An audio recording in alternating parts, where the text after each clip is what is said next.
자연사에 따르면 우리 인류는 이번 6번째 대멸종을 통과하지 못합니다. 그래서 6번째 대멸종, 6번째 대멸종의 원인인 기후변화가 두려운 것입니다.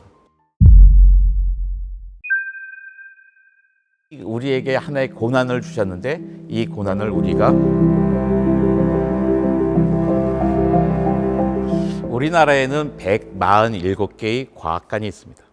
사실 더 있지만 과학관의 꼴을 갖추고 과학관 협회에 등록된 과학관이 147개라는 말입니다. 그 가운데서 제가 일하고 있는 이 과천과학관은 우리나라에서 가장 크고 훌륭한 것이죠. 면적으로 치면 아시아에서 두 번째로 큰 것이지만 실질적인 내용으로는 아시아에서 가장 크고 좋은 곳이라고 보면 됩니다. 제가요, 이 과천과학관에서 무려 관장으로 일하고 있습니다. 그러니까 제가 얼마나 건방지겠습니까? 아무리 겸손한 척을 하려고 해도 잘 안 됩니다. 스스로 우리나라 과학관 역사상 최고로 훌륭한 과학관 관장으로 생각할 정도죠. 물론 제가 그렇게 생각한다고 해서 제 동료 직원들도 저를 그렇게 생각할 거라고 기대하지는 않습니다. 그들은 다른 분을 과학관 관장으로 모시고 싶을 겁니다. 하지만 불가능합니다. 제가 이 자리를 떡하니 차지하고 있거든요. 다른 분을 관장으로 모시려면 그 전에 제가 반드시 이 자리를 지켜주고 나가야 돼요. 제가 관장으로 지키고 있는 한 아무도 관장으로 오지 못합니다. 새로운 사람이 등장하려면 이전 사람이 사라져야 하는 겁니다. 교회도 마찬가지죠. 담임 목사님이 나가주셔야 새로운 목사님을 모실 수가 있습니다. 장로님이 은퇴하셔야 다음 세대가 장로가 되어 교회 운영을 함께 할 수 있는 거죠. 누군가의 은퇴를 섭섭해 하기만 할 게 아니라는 말입니다. 진화도 마찬가지입니다. 새로운 생명이 등장하려면 이전에 존재하던 생명체가 사라져야 합니다. 지구의 역사가 46억 년입니다. 최초의 세포는 38억 년 전에 등장했습니다. 지구에 눈이 처음 생긴 것은 5억 4,100만 년 전의 일입니다. 하늘에서 내리는 눈이 아니라 얼굴에 있는 눈 말입니다. 전부터 바다에는 많은 생명체가 살고 있었지만 눈이 없었어요. 입을 벌리고 바다에 떠다녔죠. 누군가 내 입에 들어오면 맛있게 먹고 누군가 입에 들어가면 재수없게 죽었습니다. 생명에게는 삶의 목표가 없었어요. 근데 눈이 딱 생기고 나니까 모든 게 달라졌습니다. 누구를 쫓아가야 될지, 누구로부터 도망가야 될지 알게 되었거든요. 삶의 목표가 생긴 거죠. 헤엄을 치기 위한 다양한 장치가 생기고 색깔과 모양이 다양해지고 큰 동물들이 등장했습니다. 이때가 고생대의 시작점입니다. 지구의 역사를 지질시대로 나타내잖아요. 고생대, 중생대, 신생대로 나눕니다. 이렇게 나누는 데는 이유가 있습니다. 예전엔 초등학교 졸업했다고 다 중학교 가고 중학교 졸업했다고 해서 다 고등학교 가는 게 아니었잖아요. 학교에 모두 수용할 수 없으니까 6년 지났어? 됐어. 너네 중에 일부 중학교 가고 나머지는 이래라. 또 3년 중학교 졸업했어? 자, 일부 졸업하고 일부 고등학교 가고 나머지 이래라 했죠. 근데 지금은 고등학교까지가 의무 교육입니다. 12년을 무조건 학교에 다녀야 되는 거예요. 그런데 왜 여전히 귀찮게 초등학교, 중학교, 고등학교로 나눌까요? 나이에 따라 배워야 되는 학습 내용과 학습 체계가 완전히 다르기 때문이죠. 같은 곳에서 같은 선생님께 배울 수가 없습니다. 그래서 초등학교, 중학교, 고등학교로 나누는 것이죠. 지질시대를 고생대, 중생대, 신생대로 나누는 것도 마찬가지입니다. 살던 생명이 완전히 달라요. 화석이 알려주는 명백한 증거가 있습니다. 아니, 화석이 뭘 말해줘? 이런 생각이 드시는 분들은 지금 채널 돌려서 딴 거 보시는 거 괜찮습니다. 저나 선생님이나 시간이 너무 아까울 수가 있어요. 오늘은 특히 그렇습니다. 지층에 따라 같은 시대라고 할 수 없을 정도로 생명이 완전히 달라요. 그래서 고생대, 중생대, 신생대로 나누는 겁니다. 고생대, 중생대, 신생대도 다시 작은 시기로 나눠요. 그 안에 살고 있는 생명의 차이를 반영한 것입니다. 생명은 왜 이렇게 달라졌을까요? 지구 환경이 바뀌었기 때문입니다. 진화란 가장 강력한 생명체가 지배하는 게 아니라 환경에 가장 적합한 생명체가 선택되는 거거든요. 환경이 바뀌었다는 것은 쉽게 말하면 그 지역의 기후가 바뀐 겁니다. 전 지구적인 기후에 대변동이 생기면 전 지구적인 대멸종이 발생하고 그 결과 생태계의 빈자리가 생기면 그 자리에 새로운 생명이 등장합니다. 지구에 남겨진 수많은 증거가 말하고 있는 것이 바로 이것입니다. 고생대 동안에만 3차례의 대멸종이 있었습니다. 모두 큰 기후변화의 결과입니다. 세 번째 대멸종 때는 무려 95%의 생명이 멸종됐습니다. 95%가 멸종됐다는 뜻은 100마리 가운데 5마리가 살아남았다는 뜻이 아니에요. 수십만 마리 가운데 5마리가 살아남은 겁니다. 왜냐하면 95%가 멸종했다는 뜻은 100마리 가운데 95마리가 죽었다는 게 아니라 100종류 가운데 95종류는 한 마리도 살아남지 못하고 싹 다 죽어서 멸종하고 나머지 5종류가 남았지만 온전히 남은 게 아니라 몇 마리씩만 남은 상태입니다. 그 외에 100개 구역이 있는데 95개 구역 식구들은 싹 다 다른 교회로 가버리고 5개 구역만 남았는데 온전히 남은 게 아니라 구역당 2~3명씩 남은 상태. 이게 바로 95%가 멸종한 거죠. 도대체 무슨 이유로 이런 대멸종이 일어났을까요? 기후변화 때문이라고 말씀드렸습니다. 그 기후변화는 왜 일어났을까요? 지구가 변했기 때문이죠. 화산이 터지고 대륙이 이동하고 운석이 지구와 충돌했습니다. 한때는 지구가 얼음덩어리가 되더니 한때는 무지하게 더웠고 어떨 때는 햇볕이 가려졌고 또 어떨 때는 우주에서 날아온 운석이 지구와 부딪히면서 대재앙을 가져왔습니다. 중생대에도 4번째와 5번째 대멸종이 있었습니다. 그 후에 드디어 신생대가 시작되었고 우리 포유류의 전성기가 시작되었죠. 우리가 역사를 왜 배울까요? 찬란한 선조의 문화를 배워서 자부심을 뿜뿜 갖기 위해서일까요? 아닙니다. 선조의 성공이 아니라 실패를 배우는 겁니다. 왜 로마 제국은 망했을까? 왜 한나라는 망했을까? 신라, 고려, 조선은 왜 망했는지를 배우는 겁니다. 그리하여 어떻게 하면 우리 대한민국이 조금이라도 더 지속 가능할지를 따져보자는 거죠. 자연사도 마찬가지입니다. 예전에 공룡이 얼마나 컸는지 관심 있는 게 아닙니다. 아니 3억 년 동안이나 바다에 가득했던 삼엽충은 왜 멸종했을까? 중생대에 1억 6천만 년 동안이나 육생을 지배했던 공룡들은 왜 사라졌을까? 아니 그 와중에 조류형 공룡은 어떻게 살아남아서 새가 되었을까? 이런 걸 공부하는 것이죠. 그리하여 우리 인류는 어떻게 하면 더 지속 가능할지 고민하기 위해 자연사를 공부하는 것입니다. 멸종은 슬픈 일이 아닙니다. 다음 세대에게 생태계의 자리를 비켜주는 것이죠. 그러니까 나만, 우리 인류만 멸종하지 않으면 사실 큰 문제가 아니에요. 저는 공룡을 좋아하지만 공룡과 같이 살 생각은 눈꼽만큼도 없습니다. 저 친구들이 다 사라졌기 때문에 그 빈자리에 우리가 살고 있는 거거든요. 고생대에서 중생대로 넘어가던 3번째 대멸종 때도 5%의 생물종은 살아남았습니다. 우리는 6번째 대멸종을 경험하고 있습니다. 이번에도 몇 %는 살아남겠죠. 우리가 거기에 낀다면 우리가 이다지도 심각하지는 않을 겁니다. 그런데 지난 5차례의 대멸종에는 일정한 패턴이 있더라고요.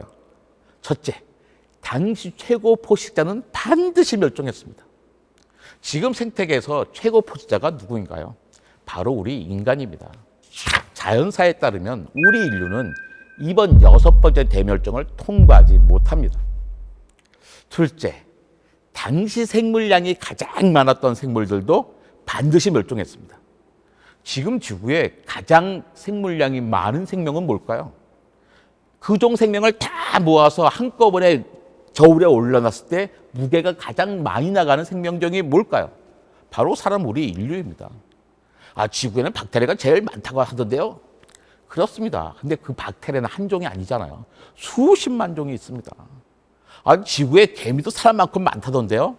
그렇습니다. 그런데요, 개미를 모두 모으면 사람만큼 무게가 나옵니다. 하지만요, 개미는 최소한 1만 2천 종입니다. 우리가 그들을 개미라고 퉁치고 있지만 그들은 서로 상관없는 종이라고 생각하죠. 지금 역사상, 지구 역사상 인류처럼 동시에 많은 생물량을 차지했던 생명이 없었습니다. 자연사에 따르면 인류는 최고 포식자로서 그리고 생물량이 가장 많은 동물로서도 6번째 대멸종을 돌파하여 살아남을 수가 없습니다. 그래서 6번째 대멸종, 6번째 대멸종의 원인인 기후변화가 두려운 것입니다. 그렇다고 해서 우리가 당장 망할 거라고 생각하지는 않습니다. 인류가 보통 존재가 아니잖아요. 그 어떤 동물도 상상하지 못했던 일을 우리는 해냈습니다. 짐승과 그 인간의 근본적인 차이가 뭘까요? 집단 생활, 도구 사용, 언어라고 저는 학교에서 배웠습니다. 하지만 천만의 말씀이죠. 집단 생활하는 동물은요, 정말 대부분이에요. 도구를 사용하는 동물도 넘쳐납니다. 인간의 어느 정도는 아니더라도 늑대들도 오오 하고 다 소통하잖아요. 동작과 소리로, 그 다음에 화학물질을 이용해서 소통합니다. 다른 짐승과 인류의 가장 큰 차이는 불을 사용하는 겁니다. 불은 어마어마한 에너지를 제공하잖아요.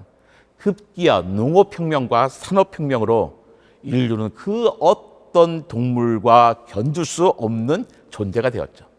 농업혁명과 산업혁명이 사람을 사람답게 만들어 주었습니다.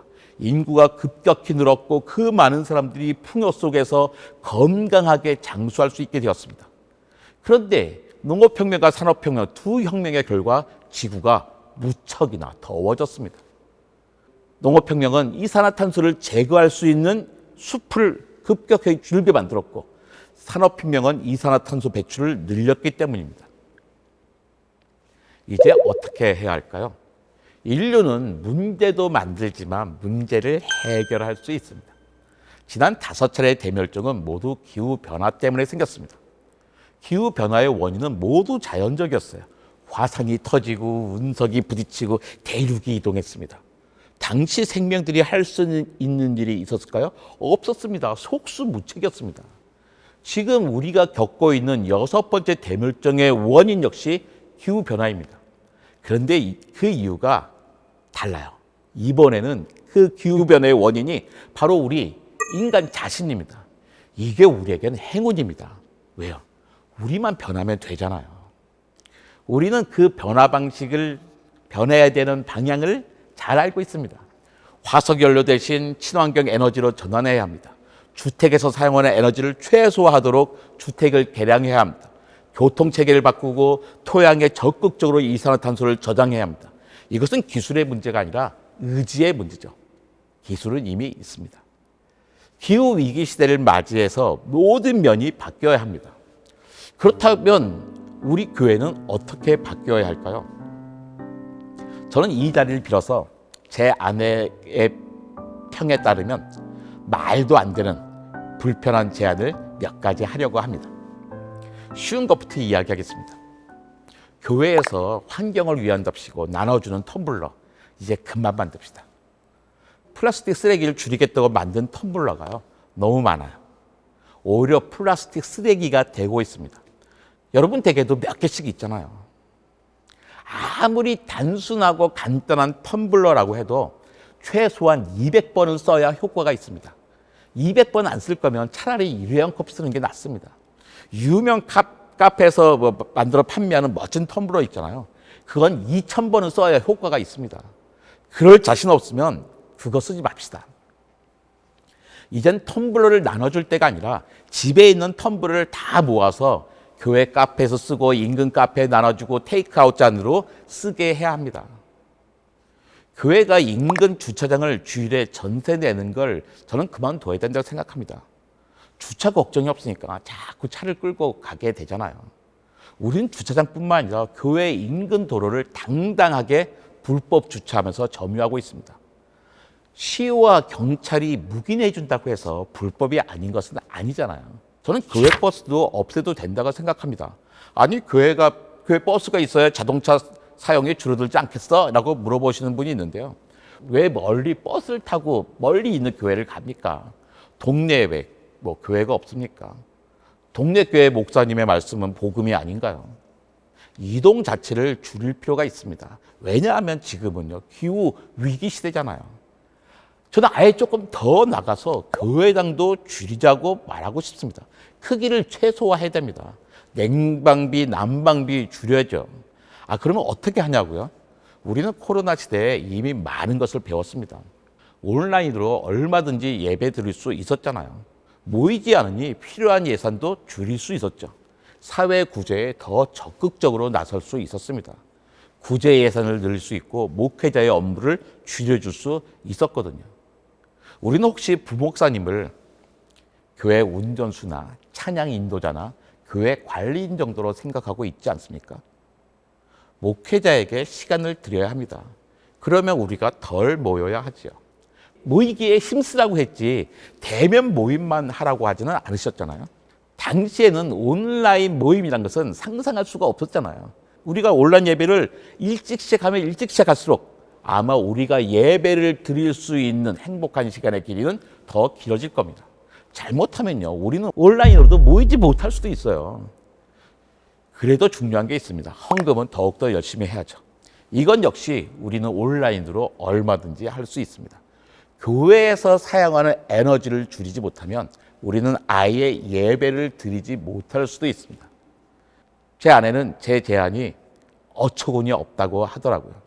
하지만 어처구니 없을 수 있습니다. 하지만 우리 교인들이 조금 더 진지하게 이 문제, 기후변화에서 교회의 역할을 좀 고민해야 될 때가 아닐까요?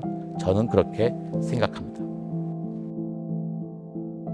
사람이 굉장히 나약하잖아요. 그래서 제도나 형식으로 뭔가 좀 잡아주고 거기에 의지하는 건 되게 필요하다고 생각해요. 그래서 저도 인터넷 예배 드릴 때는 좀 이렇게 편안하게 있으니까 제대로 예배 드린 것 같지 않기도 하고 하더라고요. 그리고 어떤 분들은 교회에 친교 때문에 되게 멀리서도 다니시잖아요. 근데 그 친교 안에서 일어나는 그 많은 신앙적인 일들이나 이런 게 굉장히 저를 잡아주고 신앙심을 잡아주고 그런 경우들이 많이 있거든요. 근데 이 모임을 하지 말라는 거는 좀 너무 가혹하거나 좀 맞지 않는 것 같아요. 모임을 굳이 멀리 오지 말고 동네에서 하자는 거죠. 자기도 걸어갈 수 있는 곳에서 하자. 그 다음에 멀리 가야 된다면 많은 것들은 온라인으로 하자. 걸어서 갈 수 있는 곳에 교회를 다니면 좋겠다. 그러면 동네에 다 고만고만한 크기의 교회들이 생기지 않을까. 너무 어마어마하게 큰 교회가 있는 것 자체가 환경에 너무 큰 부담이 되니 또 목사님들도 힘들고 그러니 이게 뭐 마치 경제가 어떤 게 막 쏠리는 것처럼 교회도 쏠리고 있는데 그러지 말고 우리는 그러면 안 된다고 생각하잖아요. 경제가 한쪽에 쏠리면 안 된다고 생각하잖아요. 마찬가지로 교회도 한쪽에 쏠리지 않고 곳곳에 있으면 좋겠다는 생각이 들어요. 아, 그래도 어떤 말씀이 간절하게 듣고 싶다. 그건 유튜브로 들으시면 됩니다. 지금 말씀해 주신 것뿐만 아니라 환경을 생각하는 여러 가지 창의적인 발상들을 다 같이 나누고 실행하면 되겠네요. 그렇죠. 그래서 왜 특히 에너지 전환 부분, 에너지를 아끼는 부분에서 교회가 좀 모범이 됐으면 좋겠어요. 아, 저 사람들 저렇게 하는구나. 세상에 쭉 빛과 소금처럼. 6번째 인류 멸종에 대해 얘기하셨잖아요. 그 인류 멸종이 어떻게 보면 그럼 성경에 나오는 하나님의 심판일까요? 그건 제가 모르겠어요. 그건 알 수 없는데 저는 우리가 멸종하지 않는다 생각합니다. 그러니까 저는 이 위기를 충분히 극복할 수 있다고 생각해요. 그러니까 연대 두 가지 사람들이 있어요. 극단적인 사람들. 아, 이 기후변화 따위는 없어 주장하는 사람이 있는가 하면 우리 기후변화 때문에 망했어라고 생각하는 사람이 있는데 둘 다 틀렸어요. 기후변화 분명히 있고요. 우리는 이걸 극복해 나갈 수 있습니다. 우리 인류에게는 그런 능력과 자질과 환경, 그 다음에 그런 재능이 부여된 것 같아요. 가만히 있으면 되지 않겠죠. 근데 이 우리에게 하나의 고난을 주셨는데 이 고난을 우리가 충분히 극복할 수 있을 거라 생각합니다. 과학도 발전해야 되고요. 이 과학을 구현할 수 있는 제도들을 만들어야 되고 기본 사람들의 생활 태도들도 바뀌어야 되겠죠. 저는 이게 충분히 바뀔 거라고 생각합니다. 근데 그 바뀔 때 교회가 그 바뀌는 전선의 앞에 있느냐 이게 바뀔 때 뒤에 있느냐는 되게 다른 이야기죠.